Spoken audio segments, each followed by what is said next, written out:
Over our toolkit, archiving student activism.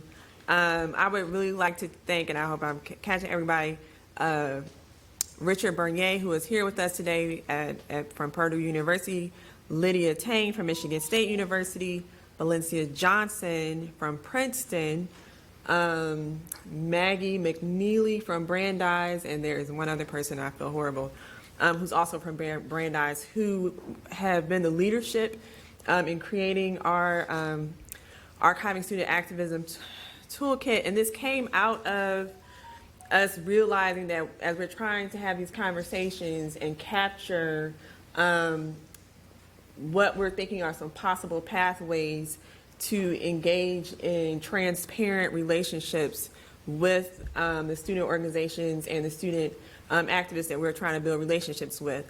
And this document really is one that not only speaks to those of us who are in the profession that's doing the work, but we're also trying to make sure it's accessible to students. We're speaking to the student population in marginalized communities as well. And this is a living document, so it's not etched in stone. So right at this stage, we're still trying to get feedback from the broader consortium. With the cards that we gave out today at the table, if you, as I go over this today, would like to have more information or engage in conversation for us to help build on this document, we would be happy to hear from you and work with you. So hopefully this will take me to the Google Doc that we created. Okay, so right now the toolkit is broken up into a couple of sections. We have an introduction that I'll try to go over. Okay, introduction. We have a section called Building Relationships Between Archivists and Activists, Tips for Activists, Getting Started, Questions to Ask the Archivists, the Transfer Phase, Resources, Tips for Archivists, Questions to Address with the Donor or Content Creator, Resources, Intellectual Property, Privacy and Access Restrictions, Preservation, Social Media and Digital Preservation, General Digital Preservation Standards, Social Media, Web Archiving and Oral History, Arrangement, Description, and Cultural Competency. I am not going to go through all of that today. But I did want to highlight some key things that I thought was important to share. When we say building relationships between archivists and activists, this section seeks to familiarize both activists and archivists with positive communication and practice around donations of student activist materials. It does not cover all aspects of acquisition and donor work, but seeks to introduce readers to concepts and practices which are particularly relevant to the given context. The goal of this section is to help encourage successful donor or content relationships between archivists and student activists. Because one of the things that we're seeing as we're doing this work and what Project Stand is getting out into the world. We actually have student activists that's been reaching out to us as Project Stand and saying we want to give you our records instead of their institution. And while that is a great honor that they see us as good stewards, we're also wondering, did they reach out to their university archivists? And just was like, no, that's a no-go. And then it's like, well, let me talk to Project Stand. Or do they not have the language and also the comfort to reach out to their university archivists? So that's why we felt it was important that if they haven't had that discussion, we try to give them the tools as we see it. And again, this is a living document because they might say, hey, we feel like we need to address this in that discussion as well. But we're trying to give them the tools to start to have those conversations if they haven't been comfortable or felt that they had the language to do so before. So there was one section I really wanted to, so yes, questions to ask the archivist. Start with a general question about how the archives work with activist donors and materials. Hopefully they will touch on the questions below, but if not, these are some suggested questions. Could you describe the collecting focus of your repository and how materials will complement them? Can we have a tour of your facility and meet other staff members? That's really important to us because not even just students, but we definitely have donors who are well past being a student in their student years, who also feel that once their records come to the institution, it's no longer accessible. So we felt it was important to say, hey, you know, if you want a tour, ask for a tour so that you can feel that this is your space as well, and that it's not some restricted area that you no longer can view your records once they come to the institution. So that's trying to provide a level of comfort, because as what's been said before, archives can feel very restrictive. You have to come in and give your ID, and it's not just easily accessible. Sometimes people from the community don't necessarily feel that they can come into a university archive. So this is an effort to try to switch that narrative up. What students' records and materials do the archives currently collect? But after hearing our panel today on when Dr. Bradley and Dr. Jessica Liu and C.K. Steele, that's making me, and Richard, you can chime in if you want to come up at any point in time. As we're saying, this is what we collect. Now I'm starting to feel like, well, what do you want us to collect? Like we need to reframe that. What do you want us to collect to help us accurately tell your story? So that's something I feel like we might need to discuss and center the content creator in this, instead of just automatically putting our framework of what we value as the specific record. See, what types of documentations, I already said that. How will copyright, privacy, and restrictions be handled for this collection, and how do those impact me as the creators of this material? How will your archive contextualize this material for researchers, and who decides how it will be arranged and described for potential users?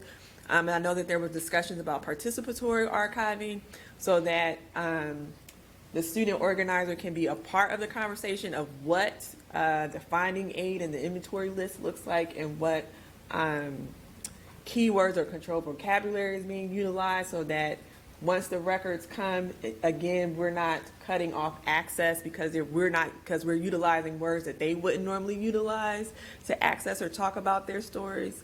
What is the expected timeline and method of making these materials available? And there was one part I highlighted, maybe it's not going to show up here. Okay, I really wanted to say this. Consider your motivations, and this is to the archivist, consider your motivations for collecting the work of activists. People who do social justice work will care about your answer. Beware of motivations or directives to improve the image of your institution, especially if the activism in question was action brought against it. Activists at colleges and universities run the risk of having their work and success co-opted or appropriated by the institution. Consider how both the archives itself and its users share, contextualize that material. The archivist should consult with donors on whether all portions of the material can be made available to researchers. A good solution to donor concerns might be to specify a time period before certain portions of material, perhaps participants' names or tactics, may be opened to the public. So I kind of wanted to stop there, and I wanted to give Richard a little bit of time to say how it's been working in the group to try to put all of these thoughts and concepts together for the document. Well, as a committee, the first thing we did was we had a survey that was sent out, and we asked members to fill it out to try to find out what kind of information that they were looking for. And so from there, what we did was we each of the members took a different section and just kind of worked on that. And then we also worked on each other's sections and gave feedback to each other on those. And so, like Leal said, it's a work in progress. What we're trying to do is create some kind of a framework or some kind of guidelines for archivists to work with activists in areas that are really kind of uncharted for us as archivists, but also for activists as well. And so it's I guess the committee itself is also trying to grapple with some of this uncharted territory. So it's broken down into different sections. I mean, we have like the overview, There's another section at the end that I think is really helpful, and it talks about, what's the title of it? Cultural competency. And this is what we were talking about earlier with using the right kind of language that we may think is appropriate to a particular group, but that particular group may not. So it kind of addresses that. But it gets into some areas like oral history, arrangement and description, digital preservation, and there is some overlap with some of the areas such as traditional archive practices, but we try not to get too heavily into that. We try to make it more about how that relates to when you're working with student activists and marginalized communities. So there's a real fine line between where that line is. So we put a document out on Google Docs. We publicized it about maybe 2 or 3 weeks ago. And as of 2 days ago, we haven't gotten any comments yet. So we really would like some feedback and some comments. If there's any areas that you think are missing that we should talk about, let us know. If there's things that you think maybe should be changed. So if there's something that you think maybe could be worded better, so it's maybe more appropriate, that's welcome as well. So we definitely encourage any kind of feedback that we can get on that.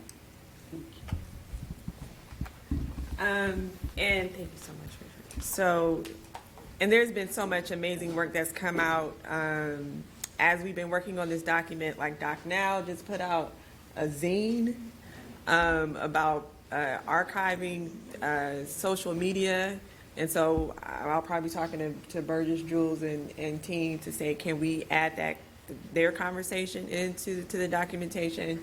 I know Michelle Caswell has just done some work about appraisal, which would be very relevant to what it looks like I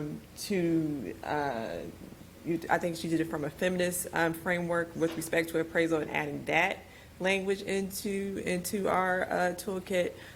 So again, this is a living document. Anyone who's interested in being a part of the conversation and the cards that we handed out today, please feel free to email us and we will give you full access to the toolkit. And what really, again, as Richard said, appreciate feedback on what we covered in it today. And I'm going to stop there because it's 5:46. And if anyone has any questions about our process and what we're hoping to accomplish or anything at all, I would be happy to address.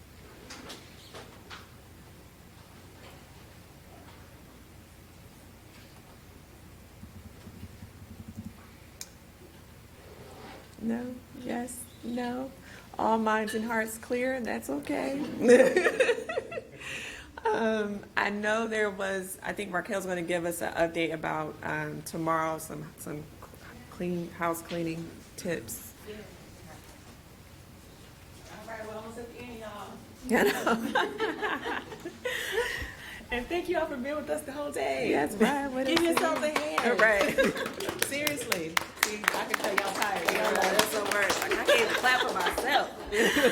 I'll make it very brief, but I told y'all we were going to get out of here before 6, so I'm holding to my promise. I'll keep it very, very brief. So again, we're here tomorrow, 10 to 4. Hopefully you all can join us. We will be in the same space, similar setup, but again, just a slightly shorter schedule. We will have...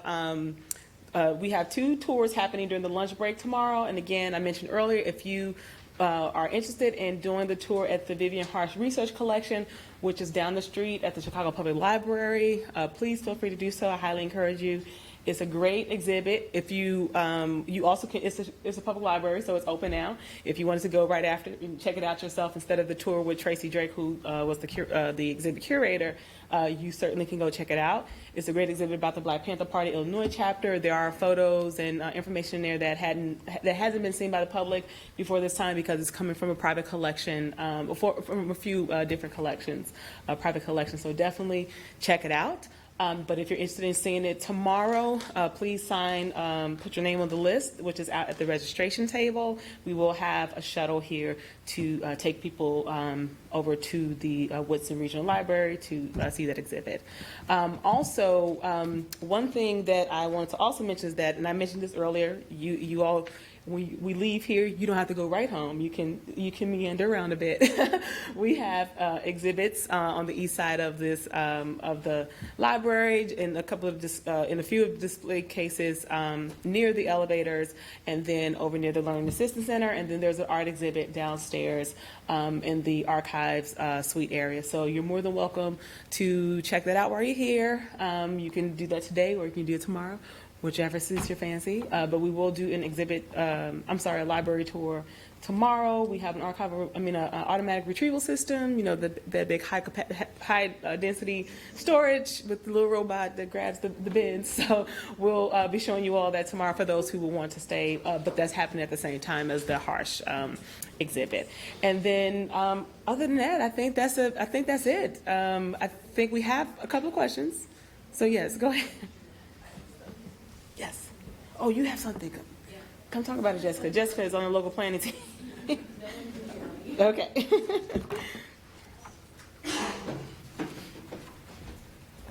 Hi, everyone. So for those of you staying at the La Quinta, tomorrow morning, if you'd like to meet at 8:50, we have a shuttle that will take us here. We're sorry we weren't able to make that happen today, but for tomorrow, there will be shuttle service that will take us here. And then and we're also sorry that we couldn't keep you in the same hotel. So for those of you going to the Hyatt, the shuttle will also take you over there as well after the conference. So you will need to bring your luggage, but that will be provided. And then since many of you are flying out of Midway, the Hyatt actually has complimentary shuttle service that will take you to the airport. So. Well, as you said, all minds and hearts are clear. I think we can call it a wrap on day one. Thank you again for being here, and looking forward to continuing the conversations with you all tomorrow. She got one more thing. One last thing. If anyone wanted to head back to Hyde Park and do a ride share, we can all gather in the back. So for real, I'm done now.